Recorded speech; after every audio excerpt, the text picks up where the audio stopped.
What's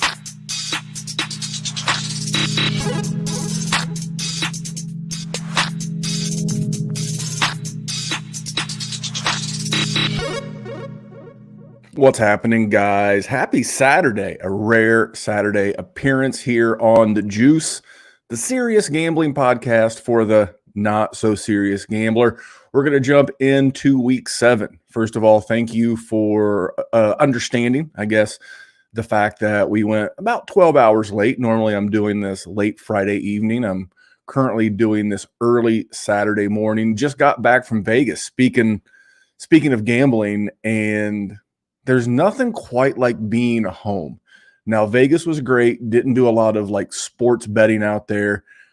Tons of great casinos and blah, blah, blah. It's Vegas. That's what they do. But the cool part was just getting out. And here's a little advice for you.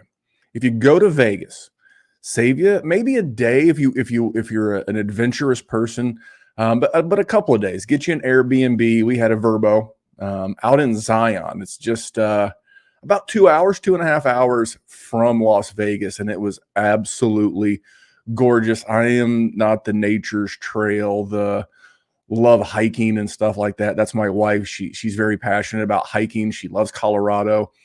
She compromised on Vegas because my son and I, we wanted to go to Vegas, and it was cool. Everybody got to do a little bit of everything, but I highly recommend checking out Zion National Park. Even if you go to Vegas, if you get up early, you can drive the 2 hours. You can spend several hours at Zion. You can drive the 2 hours back. However you want to do it, highly recommend Zion and, of course, Las Vegas.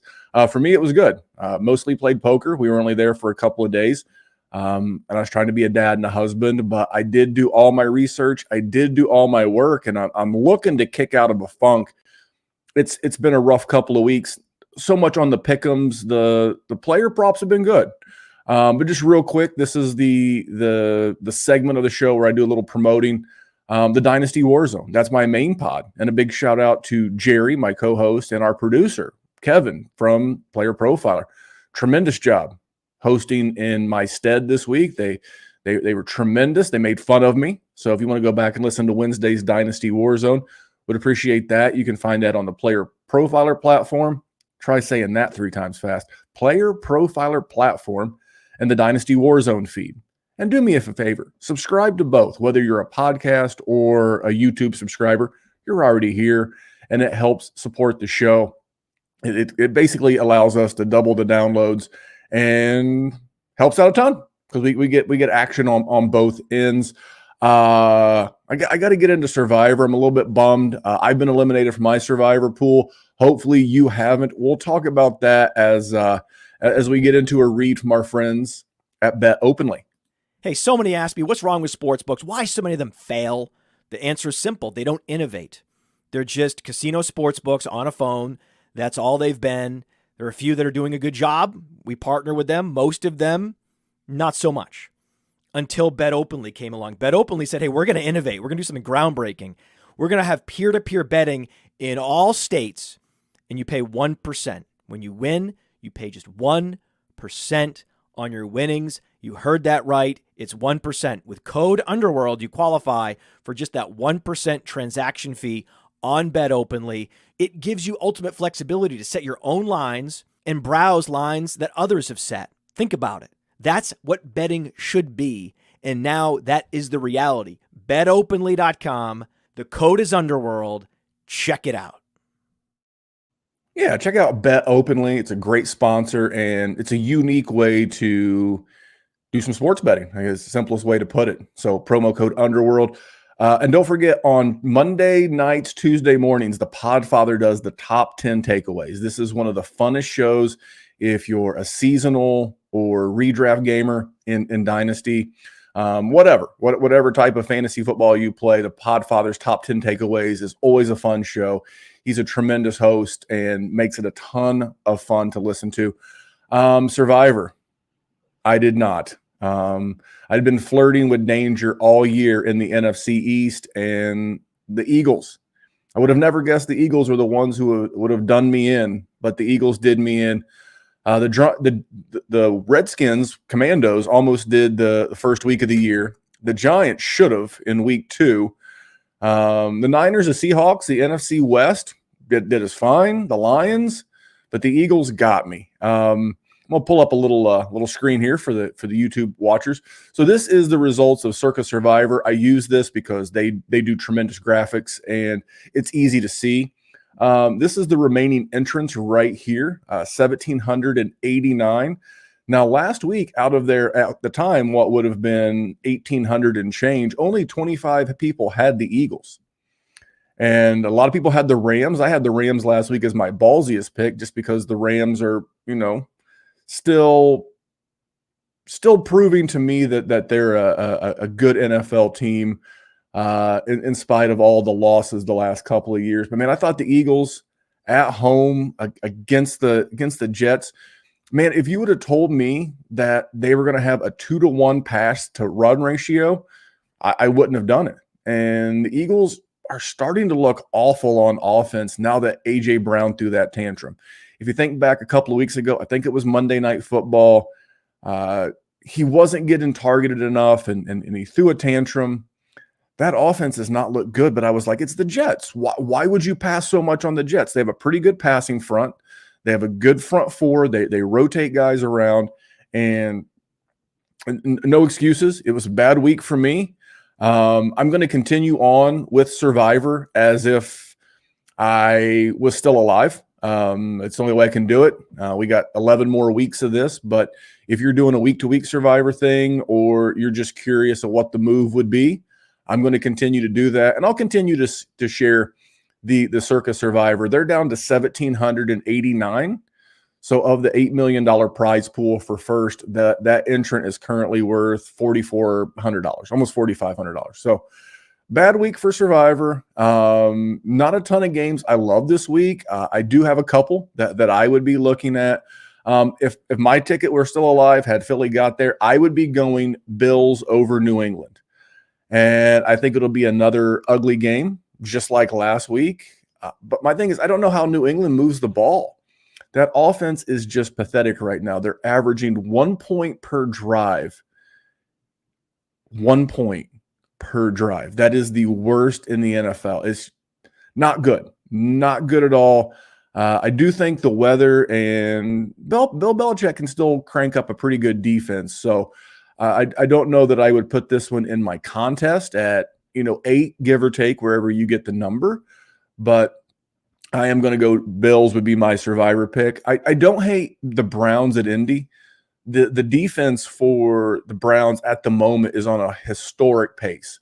And I'm going to talk about Minshew here in a minute. But I do not love Minshew against this defense. So the Browns would be one of my Survivor picks. And the ballsy one is, in my opinion, is San Francisco at Minnesota. Now, how ballsy is it to have a 5-1 team as a Survivor over a 1-5 team? But we know Minnesota's offense can be feisty. But to me, this is a get-right spot for San Francisco. And I'm always going to fade prime time. Kirk Cousins, the tales of him being bad in prime time are legendary. So I'll move into our pick'em. And did not love the result last week. I love the bets. It was rough, but I'm struggling the last 2 weeks with the pick'ems. Is the only way I put it. 1-4 after a 2-3. That has me sitting on the season at 12, 16-2. We're not at the point yet to where we're going to go opposite of my advice. We're going to get this turned around. The problem is now I got to get it turned around in a week where I never use Thursday night football. I never use Thursday night because we record on Fridays, and today's case Saturday. And we have 6 teams on bye. So I've got to do this basically with 12 games. Picking 5 games against the spread is hard enough as it is, but it is what it is. Let's get into last week. The Lions laying 3 at Tampa Bay. It was my lone winner last week. And I felt really good about that. And the Lions are just so strong in both offensive and defensive stats right now. So that's a game I'm not necessarily on this week. We'll talk about my lines here in just a minute for my contest. But the Lions loved it last week. The Colts, it was the Minshew revenge game in Jacksonville with Gardner Minshew. But this was what I was mentioning earlier. Minshew's fine if he's got to come in for 2 quarters of relief. He's a good reliever. He's not a great starter. We've heard this a couple of years ago. If you're a dynasty or a fantasy gamer, hey, Gardner Minshew could be a starter in this league. No, he can't. He cannot. And the more time a defensive coordinator has time to game plan for him, the less effective that he is. I just like the fact that Jacksonville is a little bit more able to be attacked via the air, and I thought the Colts would be able to do that with Minshew. I was wrong. And then the Saints have lost twice straight up since we last spoke, and I think they're one of the most undercoached teams in the league. I don't know if it's their offensive coordinator. I don't know if it's the head coach. I do not like the way this team is coached. They've clearly got talent, whether it's Olave, Mike Thomas, Alvin Kamara, tons of talent, especially on the defensive side of the ball too. And for them to be this bad, I think they're undercoached. Carolina getting rolled in Cleveland as a 9.5-point favorite. I could understand not winning this. Hey, Cleveland, that defense is good, but straight up. But again, they lost straight up to the Brownies. I mean, what do you want me to do? And then the Chargers. I have just got to stop looking at the Los Angeles Chargers. They are absolutely a killer to me. They have hurt me in more ways than one. And I like the number. I like them at home. I like them, the Chargers, man. So 1-4 on the week. Again, 12-16-2 on the season. Let's jump into this week's numbers, and I'll give you my pick'ems. For those of you watching on YouTube, I'm going back to the Lions.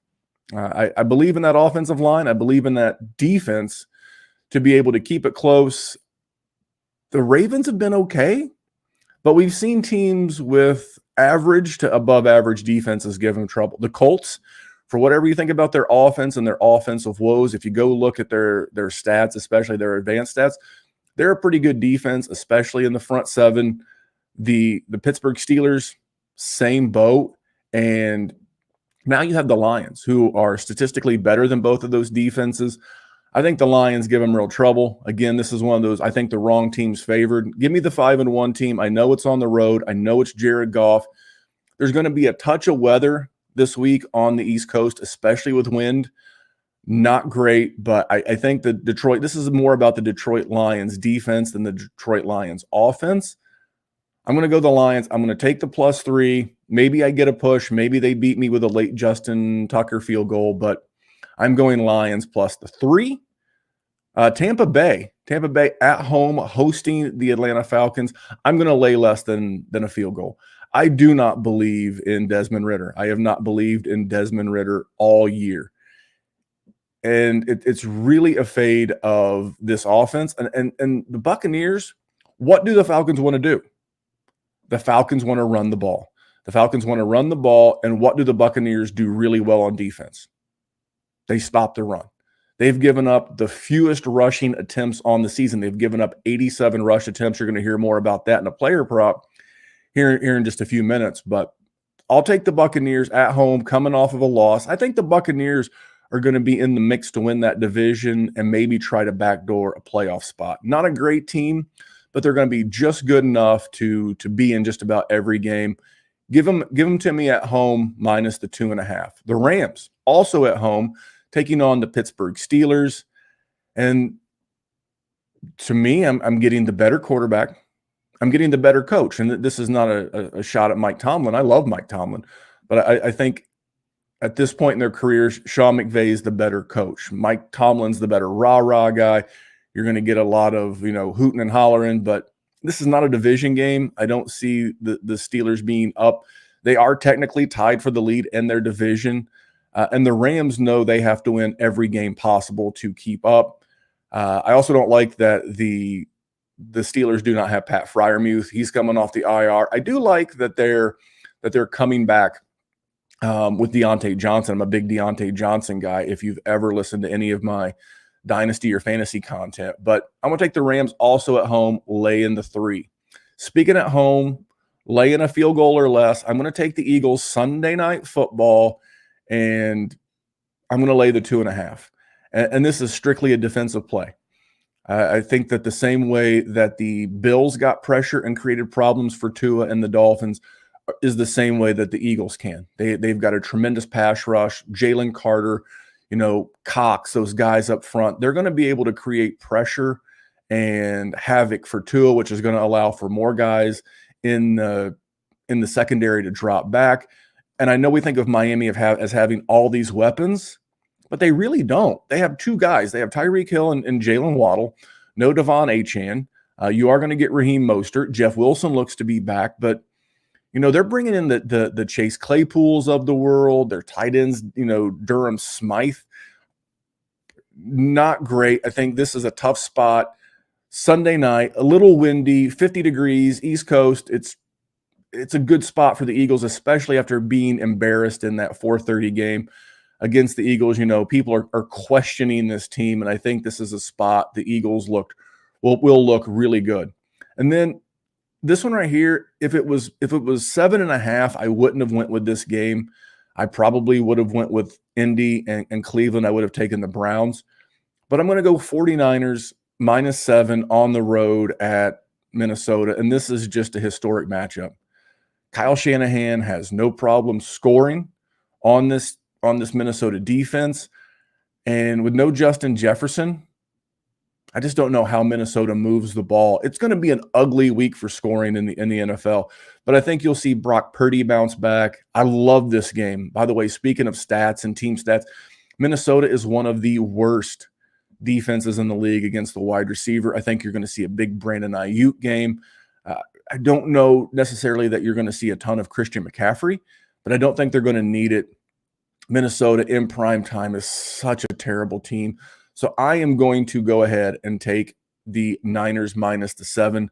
So let's recap real quick. We're going Lions +3 at Baltimore, Buccaneers -2.5 home to Atlanta, the Rams home laying 3 to Pittsburgh, the Eagles home laying 2.5 to the Dolphins, and the Niners on the road laying 7 at Minnesota. So that is my pick'em contest for the week. I am going to jump into my player props, the part of this thing that I've been doing pretty well. But when I think of player props, I think of underdog.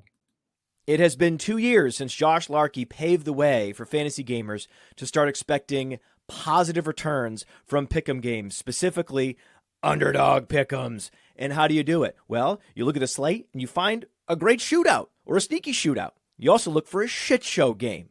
3, 4, 5, 6 guys in one game. That's right. You can do it. You can do it. And you can 100x your payout on underdog. Think about week 1. Jets-Bills was a shit show. Did we see the Aaron Rodgers injury coming? No, but we knew the Jets have a good defense. We knew the Bills have a good defense. Why not expect the worst? And the worst is what we got. So if you had gone Dalvin Cook less than, Garrett Wilson less than, Aaron Rodgers less than, Josh Allen less than, Gabriel Davis less than, boom, boom, boom, boom, boom, boom, boom, you can go 6 for 6. Same thing in week 2. Oh, week 2. Oh, sneaky shootout there in Philadelphia. Minnesota's going to be in comeback mode, so we'll go Cousins, Jefferson, Hawkinson, more than, Madison, less than, but also Swift, more than.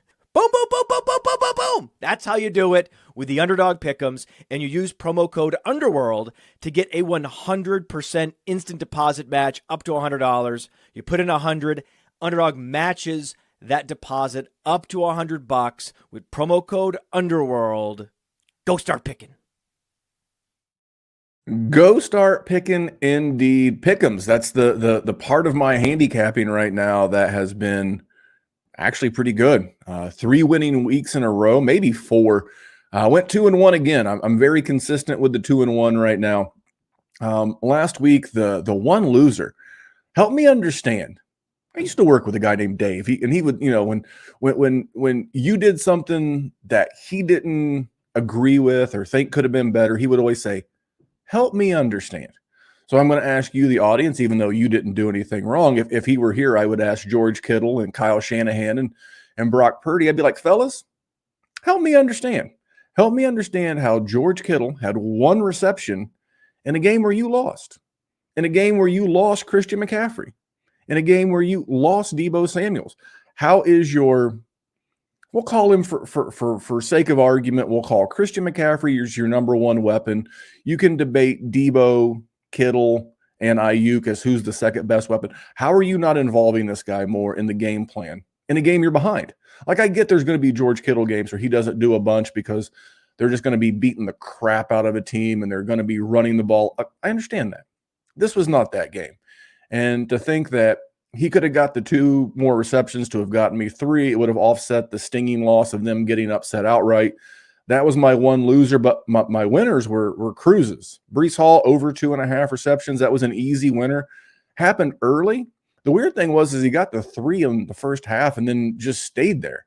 But Breece Hall's looked like a monster. And then Chuba Hubbard over 44.5 rush yards last week. That was an absolute layup. Sometimes you'll find those. And if I had to give you one piece of advice, if you go back to the Underdog ad with Matt, promo code Underworld, is you want to correlate. And like this week, I think we'll see a lot of unders.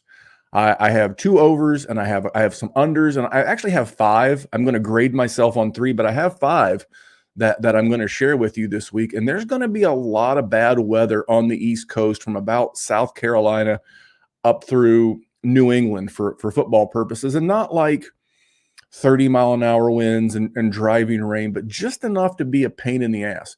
And when the books set these props, what do? They just basically set an average of a player's usage.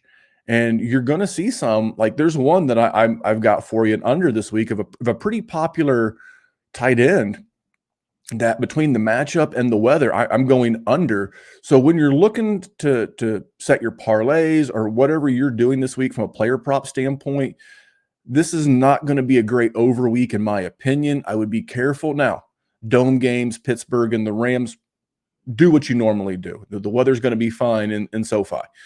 Same thing with the Colts and the Browns. They're playing, here at Lucas Oil here in India. I'll actually be at that game. And but on those East Coast games, Bills, New England, Philly, Miami, Baltimore, Detroit, be careful with the weather in those games. So I'm going to pull up my props for you. I'm actually going to go with 2.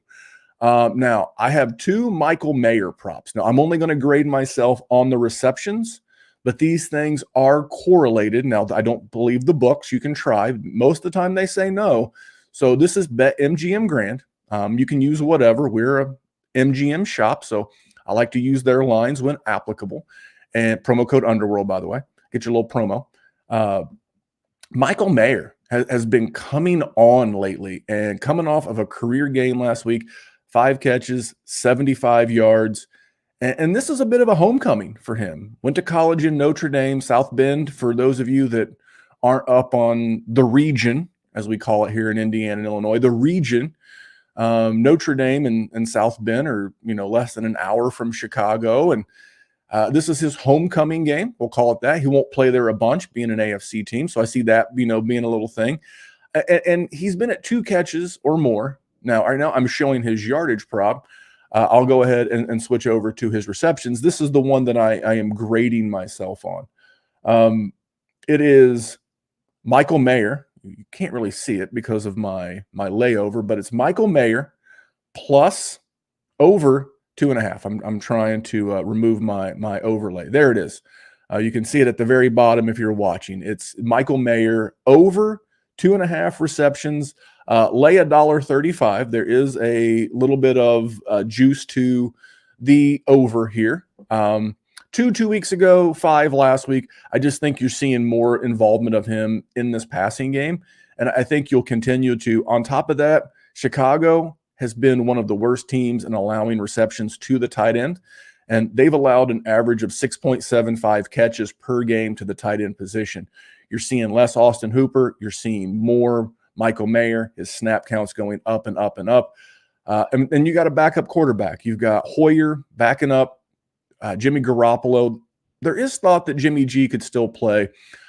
I just know that I was big on Michael Mayer coming into the season because, well, we've seen Josh McDaniels over his career have severe involvement of the tight end in his offense. And I'm not going to call Michael Mayer Gronk, but This is the role that I think we'll see more Michael Mayer. I like the matchup. Michael Mayer over 2.5 receptions, lay $1.35. And then there's also his yardage, which is 20.5. So if you like that as well, go ahead, because if he catches 3 passes, that's what I'm projecting him to do. There's a good chance he gets 21 yards, but we're going to grade on over the 2.5 catches.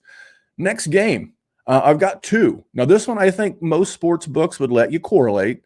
I want to go over Bijan Robinson over Bijan Robinson receiving 3.5 plus $1.10. You're getting juice to the over. So if you bet 100, you're getting 110. If you bet $10, you're getting $11. It's great. And then on the other side, Bijan Robinson under 13.5 rush attempts.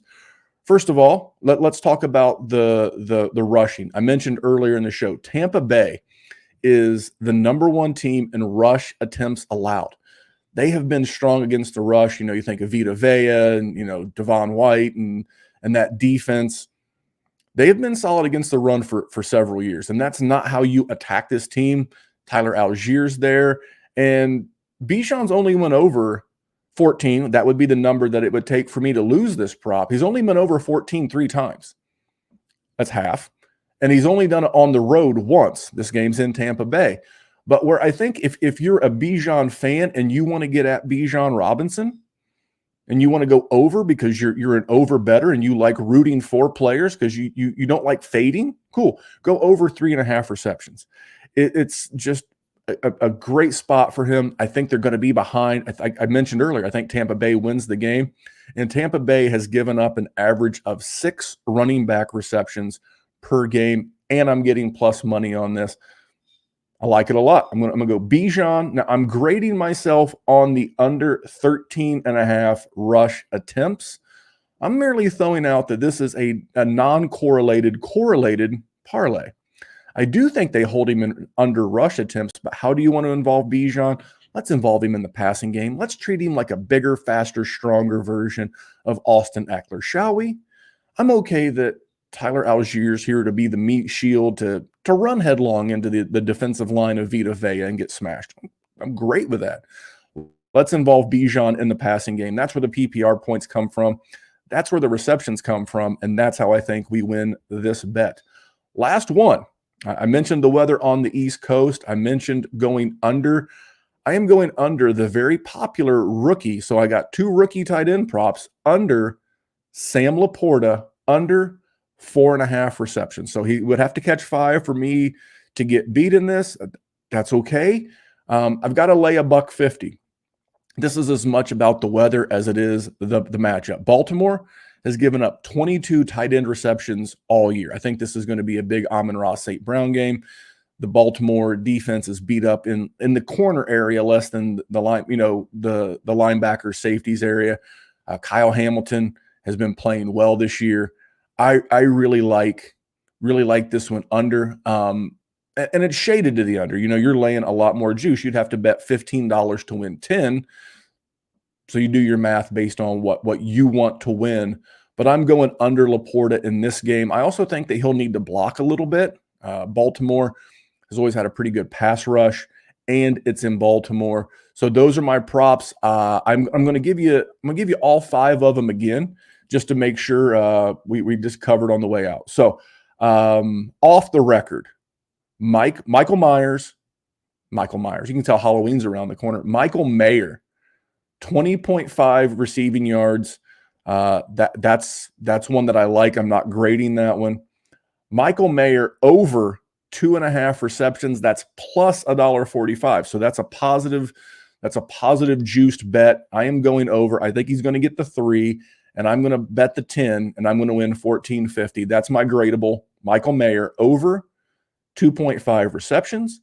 Bijan Robinson, I'm not taking the grade on this. I'm just throwing it out there for those of you that like things thrown out there. I'm going over 3.5 receptions. I'm getting plus 110, plus money again in a matchup that favors running back receptions. But I'm grading myself on under 13.5 rushing attempts just because of the matchup. It's a tough matchup. let Tyler Algier do that. Let him get beat up. And then finally, I'm playing the matchup. Baltimore very tough against the tight end, and the weather on top of that. I'm going Sam Laporta under 4.5 receptions. I got to lay the juice there. I got to lay $1.50 to get it done. So that is the show. Thank you guys so much for tuning in.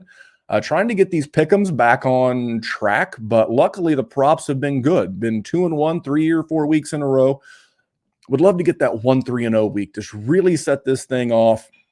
Tough week with the bye weeks, but we're going to be here all 18 weeks. I do want to remind you, check out Bet Openly, check out Underdog, and check out the Podfather on Mondays. Top 10 takeaways, fun show. I think you'll enjoy it. And thanks for tuning in. If you're listening or watching anywhere, hit subscribe not only at Player Profiler, but go over, search in your search box, whether it's Podcaster or YouTube, Dynasty Warzone. Subscribe over there as well, especially as rookie content will start flowing more and more from the Dynasty Warzone for you Dynasty gamers out there. Leave a 5-star review. Check us out on social media. And I'm out of here. You guys have a great weekend. Good luck out there, and I hope you do well.